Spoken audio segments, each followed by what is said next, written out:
Amanda here from Loops and Love Crochet, and in this video I'm going to show you how to work handles on a crochet tote bag here. So we're going to work the handles right in with the top few rounds of this bag here. So if you've been following on my blog, many of my bag patterns have the handles worked in the same way, working the rounds of the top of the bag with the handles in the same place. And I do get questions from time to time on how to get the handles to line up nicely. Because not everyone crochets with the same tension or the same yarn and same hook, and sometimes our seams can travel, and the way that my handles line up at the top of the bag might not necessarily be the same way that your handles line up on the top of the bag, and you would like your handles to line up nicely in the center of the bag and not have one here and one over here. So I'm going to show you a quick and easy way to do the math to work the handles, and then I'll show you how to work the handles in the next few rounds of this bag. So let's get started. So the first thing you're going to do is you're going to lay your bag nice and flat the way it wants to lay naturally here. If your bag is a round bag, then you can lay it flat anyway. It doesn't really matter which way you put it, but if it has kind of a sort of square or flat bottom here, you want to lay it naturally down so the sides curve in the proper place. And looking at my bag here, my seam has traveled just a little bit while I've been working. Not too much, and it's not very noticeable here. To help keep your seam from being very noticeable on your bag, always join with a slip stitch and pull that slip stitch nice and tight, as well as the chain one that's following the slip stitch. And that'll help keep your seam fairly invisible. So you can kind of just see mine lightly there. So I'm just going to take note of my seam here where I ended off is just in from the side of the bag. It's not lining up exactly along the outside edge of the bag. And our first step here is going to be to find the center of our bag. So you're going to use a measuring tape or a ruler, and you're going to measure all the way across the bag here.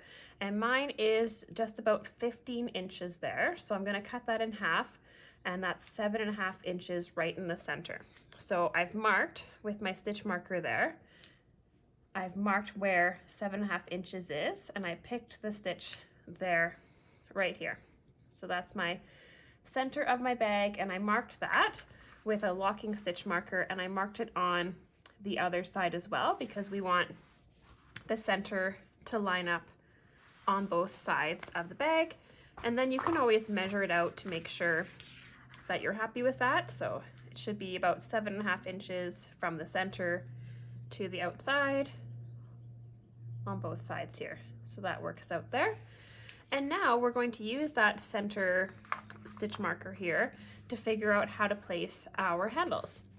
So depending on how wide you'd like your tote bag handles to be, I usually make mine about 25 stitches across for the opening for an arm. However, if you want to make yours larger or smaller, depending on the size of the person that's wearing the bag, so smaller if it's for a child, or larger if you'd like it kind of looser.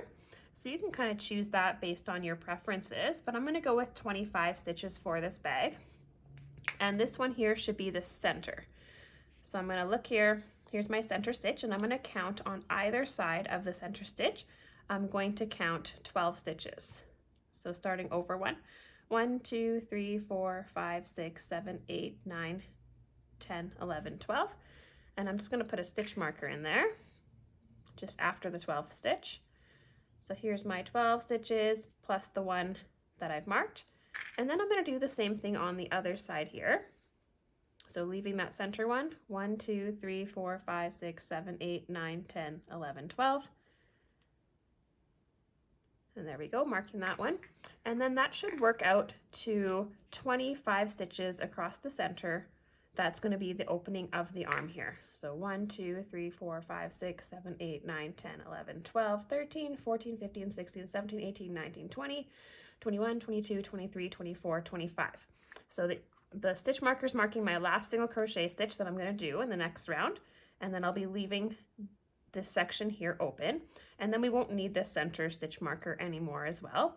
So I'm going to do the same thing on the other side of the bag and count my 12 stitches out from the center on each side, and then I'll mark those as well. Okay, so for the other side of the bag here, we're just going to do the exact same thing. So here's my center stitch marker, and then we're going to count 12 on each side. 1, 2, 3, 4, 5, 6, 7, 8, 9, 10, 11, 12. And then I'm just going to mark the next stitch. And then the same thing on this side. 1, 2, 3, 4, 5, 6, 7, 8, 9, 10, 11, 12. Mark the next stitch. And then I'll just double check that we have 25 stitches on the inside of our stitch marker. So 1, 2, 3, 4, 5, 6, 7, 8, 9, 10, 11, 12, 13. That's the center.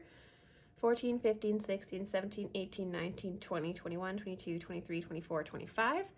And then these stitch markers will mark my last single crochet before I work the handle. And I'll be skipping these ones in the center here. So now that we're all marked with our stitches here, I can take out this center stitch marker because it'll be hard to crochet with the bag connected in the center there. So there we go. So that's where our handles are going to match up there, and you can see that it lines up on both sides of the bag here. Now if you're leaving longer than 25 stitches in the center, that's fine as long as you work evenly on both sides. So if I wanted like 27 stitches on each side, I could just move the stitch marker out by 1. Just make sure you're working evenly on both sides here, depending on how wide you'd like this opening here. So I'm going to start working my first handle here. So we're going to work single crochet stitches all the way around, just like I have been for these 2 rounds here. And to do that, we're going to start, I'm just going to start where my slip stitch is with the previous round here. And I'm just going to work my chain 1 and pull it nice and tight. And then I'm just going to turn my bag over here. And then, yeah, I'm just going to start with single crochet stitches. And I'm going to work them all the way until I get to that first stitch marker. So it's just 1 single crochet in each stitch.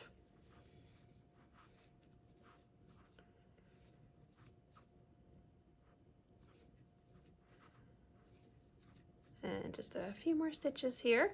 Now I'm going to place a single crochet in that same stitch as the first, as that stitch marker there. So once I get there, I'm just going to take out that stitch marker and I'll work a single crochet into that stitch. And then I'm going to work the first handle, and that's going to be a chain.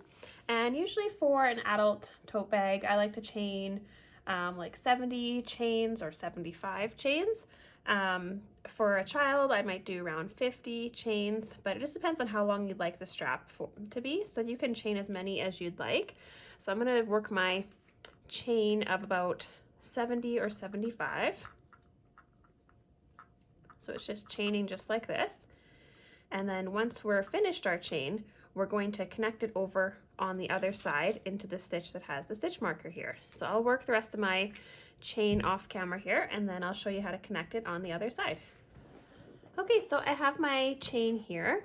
I ended up chaining to 50 stitches, or 60 stitches, sorry, instead of the 70 or 75, and that's because I realized that working with double-stranded DK weight yarn, normally I would chain to 70 or 75 stitches if I was using a single strand of worsted weight yarn, but when I'm using double strands of DK weight yarn here, my chain got a little bit longer and thicker faster and less stitches. So this is a chain of 60 here, but you can chain to whatever length you'd like for your bag straps. And then I'm going to join in with a single crochet to this stitch that I marked here. And you just need to be careful not to twist your chain, because if you twist your chain, you'll notice in the next round when you try to work single crochet stitches into your chain, you'll notice that it doesn't sit nice and flat if you've twisted it. So try to keep it nice and flat with the same side facing outwards. And then I'm just going to take out the stitch marker here. And then I'm going to work a single crochet into that next stitch. So there we go. And we're just going to continue with single crochet stitches all the way around to the next stitch marker there.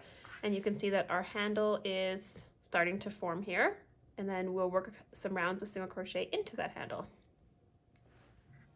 Okay, so I'm over on the other side of the bag here, and I've just worked my single crochet stitches around to the next stitch marker there.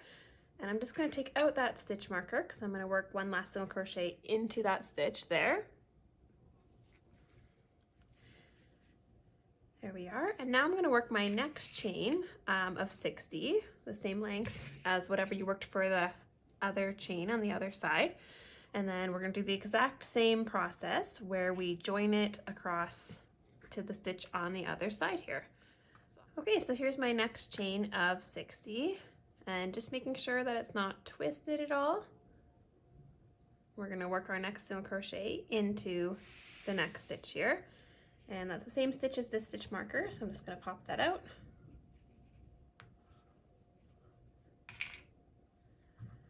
And then we'll work that single crochet, joining in that handle.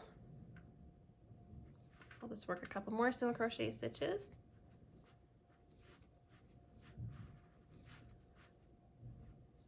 And there we go. So there's the two handles there starting to form. And then I'll just finish off this round here with just single crochet stitches.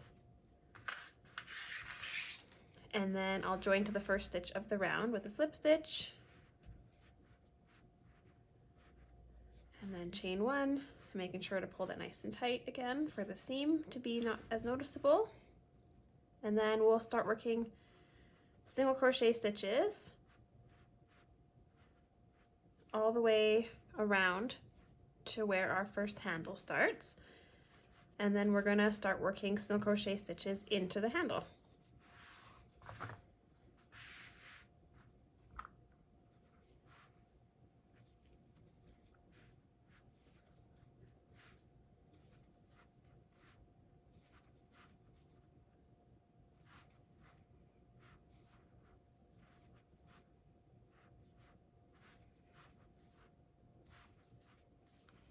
Okay, just a couple stitches here. Okay, so you can see here we have one more single crochet stitch, and then we're going to start working into our chain here. So I'll make that last single crochet stitch there into the single crochet. Just going to move my bag there. And now we're at our chain. So we're going to work one single crochet into each of the chain stitches. So my chain is 60 stitches long, so it should be 60 stitches to go across this chain.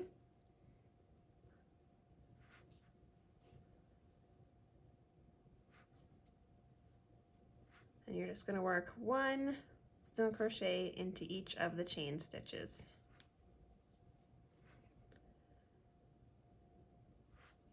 So just like that, all the way around.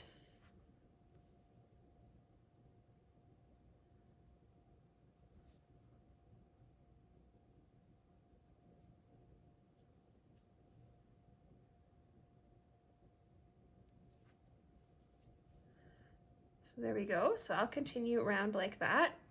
So you can see that my single crochet stitches into my chain here. So I'll continue like that all the way around, and then I'm going to continue the full way up and down this chain here. And then when I get over here, I'm going to work single crochet stitches all the way around until I get to the next chain. Then I'll work my single crochet stitches in the chain in the exact same way, and then just single crochet all the way to the end. So I'll finish that one, and I'll show you what that looks like when I'm all the way around. All right, so I finished that round around the handles here, and I've joined back to my first stitch. So I've worked those single crochet stitches in each of those chains over both of the handles here.